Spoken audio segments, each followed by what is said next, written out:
بسم اللہ الرحمن الرحیم۔ السلام علیکم میرے دوستو، آج کا ٹاپک ہے آخر حضرت علی کی بہن نے حضور صلی اللہ تعالیٰ علیہ وسلم سے نکاح کرنے سے کیوں انکار کیا۔ حضور صلی اللہ تعالیٰ علیہ وسلم کے سب سے چہیتے چچا حضرت ابو طالب کے 7 لڑکے تھے، اور ساتھ میں حضرت ابو طالب نے بچپن ہی سے حضور صلی اللہ تعالیٰ علیہ وسلم کو بھی اپنی نگرانی میں پالا تھا۔ اس لیے اب گھر میں افراد تو بہت تھے، لیکن کمائی کا کوئی ذریعہ نہیں تھا۔ آخر جب حضور صلی اللہ تعالیٰ علیہ وسلم بڑے ہوئے اور اپنے چچا کی یہ پریشانیاں دیکھی، تو آپ نے اپنے دوسرے چچا حضرت عباس سے جا کر کہا کہ اے میرے چچا جان، آپ تو دیکھتے ہیں کہ میرے بڑے چچا حضرت ابو طالب بہت زیادہ تنگیوں کا سامنا کرتے ہیں، گھر میں کھانے کو کچھ نہیں ہوتا، اس لیے میں چاہتا ہوں کہ ہم دونوں مل کر ان کی کچھ مدد کریں اور ان کے لڑکوں میں سے کسی 1 یا 2 کو اپنی خلافت میں لے کر ان کے کھانے پینے کا انتظام کریں۔ چچا عباس کو حضور صلی اللہ تعالیٰ علیہ وسلم کی یہ بات بہت زیادہ پسند آئی اور کہنے لگے کہ ہاں بھتیجے، مجھے بھی بہت دنوں سے اس بات کی خواہش تھی، اس لیے چلو ابھی چل کر ہم اس بارے میں بات کرتے ہیں۔ اور پھر حضور صلی اللہ تعالیٰ علیہ وسلم اپنے چچا عباس کے ساتھ حضرت ابو طالب کے گھر پہنچے اور کہنے لگے کہ اے میرے چچا جان، ہم آپ کی پریشانی اور تنگحالی کو دیکھ کر اکثر رنجیدہ رہتے ہیں، اس لیے آپ اپنے لڑکوں میں سے کسی ایک کو بھی ہماری خلافت میں دے دیں۔ تو یہ سن کر حضرت ابو طالب نے جواب دیا کہ میرے چھوٹے بیٹے عقیل کو چھوڑ کر تم جسے چاہو اسے لے سکتے ہو۔ تو حضور صلی اللہ تعالیٰ علیہ وسلم نے حضرت علی کو اور حضرت عباس نے جعفر طیار کو اپنی خلافت میں لے لیا۔ وقت گزرتا گیا، اب کیونکہ حضور صلی اللہ تعالیٰ علیہ وسلم کا بچپن بھی حضرت ابو طالب کے گھر گزرا تھا، اور شادی تک آپ صلی اللہ تعالیٰ علیہ وسلم اپنے چچا حضرت ابو طالب ہی کے ساتھ رہے، تو اس لیے حضور صلی اللہ تعالیٰ علیہ وسلم کو اپنے چچا کی لڑکیوں میں بڑی لڑکی حضرت ام ہانی سے بہت زیادہ لگاؤ تھا، اور خود حضرت ام ہانی بھی حضور صلی اللہ تعالیٰ علیہ وسلم کے اچھے اخلاق کی وجہ سے آپ سے بہت محبت کرتی تھی، اور زندگی کی آخری سانسوں تک ان کے اندر یہ محبت قائم رہی۔ حضرت ام ہانی کا اصلی نام فاختہ تھا، وہ حضرت علی اور جعفر طیار جیسے بڑے صحابہ اکرام کی سگی بہن تھی۔ حضرت خدیجہ رضی اللہ تعالیٰ عنہا سے نکاح سے پہلے حضور صلی اللہ تعالیٰ علیہ وسلم نے حضرت ام ہانی کے لیے نکاح کا رشتہ ان کے والد حضرت ابو طالب کے پاس بھیجا تھا، لیکن حضرت ابو طالب نے یہ کہتے ہوئے انکار کر دیا کہ میں ام ہانی کے رشتے کی بات قریش کے ایک خاندان سے کر چکا ہوں، اس لیے اب میں اپنی بات سے مکر نہیں سکتا۔ روایتوں میں آتا ہے کہ حضرت ام ہانی نے اسلام بہت دیر میں قبول کیا تھا، لیکن اس کی بڑی وجہ جو بیان کی جاتی ہے وہ یہ ہے کہ حضرت ام ہانی کی شادی قریش کے جس آدمی سے ہوئی تھی اس کا نام حبیرہ تھا، وہ اسلام کا بہت بڑا دشمن تھا، اس لیے حضرت ام ہانی اپنے شوہر کی سختی کی وجہ سے جلد اسلام قبول نہ کر سکی۔ لیکن کچھ لکھنے والوں نے یہ بھی لکھا ہے کہ حضرت ام ہانی تو اسلام کے شروع زمانے ہی میں مسلمان ہو گئی تھی، لیکن شوہر کی سختی کی وجہ سے اپنے اسلام کو ظاہر نہ کیا،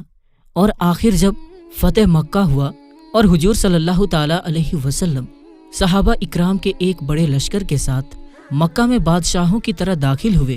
تو اب کسی کافر کی بھی ہمت نہ تھی کہ حضور صلی اللہ تعالیٰ علیہ وسلم کے سامنے تیز آواز میں بات کرے، تو اس لیے اس موقع پر بہت سے کافر مکہ چھوڑ کر بھاگ گئے، انہی میں حضرت ام ہانی کا شوہر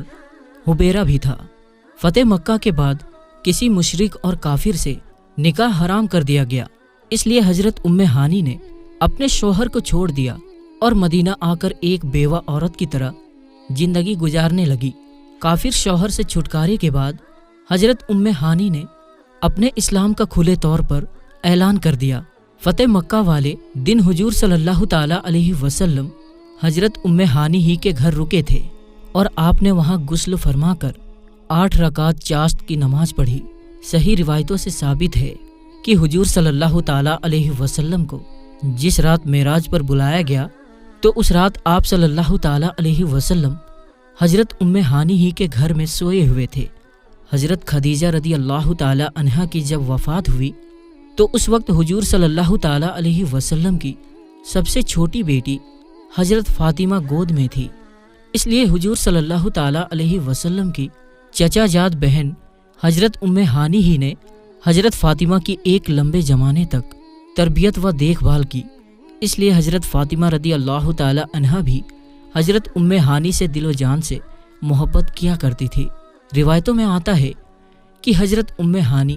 جب بیوہ ہو گئی تو ایک دن حضرت علی رضی اللہ تعالی عنہ حضور صلی اللہ تعالی علیہ وسلم کے پاس تشریف لائے اور کہنے لگے کہ اے اللہ کے رسول، آپ میری بڑی بہن ہانی سے نکاح کیوں نہیں کر لیتے؟ تو حضور صلی اللہ تعالی علیہ وسلم نے حضرت علی کی بات کو پسند فرمایا اور پھر حضرت ہانی کو نکاح کا پیغام بھیج دیا، لیکن حضرت ہانی نے آپ صلی اللہ تعالی علیہ وسلم سے نکاح کرنے سے صاف منع کر دیا۔ جس وقت حضور صلی اللہ تعالی علیہ وسلم نے حضرت ہانی رضی اللہ تعالی عنہا کو نکاح کا پیغام بھجوایا تو حضرت ہانی نے جواب میں فرمایا کہ محمد صلی اللہ تعالی علیہ وسلم کا حق بہت زیادہ ہے اور میں ایک بچوں والی عورت ہوں، میرے بچے یتیم ہو چکے ہیں، اس لیے مجھے ڈر لگتا ہے کہ اگر میں نے حضور صلی اللہ تعالی علیہ وسلم سے نکاح کیا تو میرے یتیم بچوں کو پھر میری طرف سے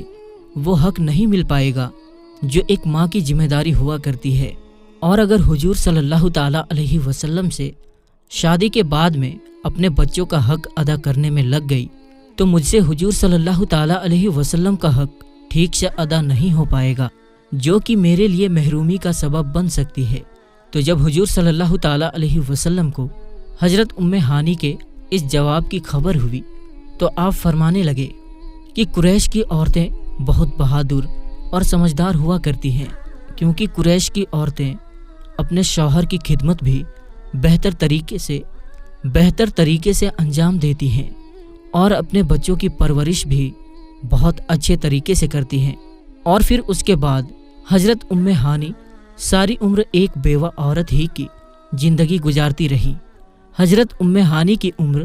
اور حضور صلی اللہ تعالی علیہ وسلم کی عمر قریب قریب ہی تھی، لیکن حضور صلی اللہ تعالی علیہ وسلم کی وفات کے بعد حضرت ہانی کافی دنوں تک زندہ رہی اور ان سے تقریباً 45 سے زیادہ حدیثیں مروی ہیں۔ وہ حضور صلی اللہ تعالی علیہ وسلم کے خوبصورت چہرے کی تعریف بڑے ہی انوکھے انداز میں بیان کرتی تھی۔ تو میرے دوستو، آج کی اس ویڈیو میں بس اتنا ہی۔ ہم ملتے ہیں پھر ایک نئی اور اچھی ویڈیو کے ساتھ، تب تک کے لیے السلام علیکم، اللہ حافظ۔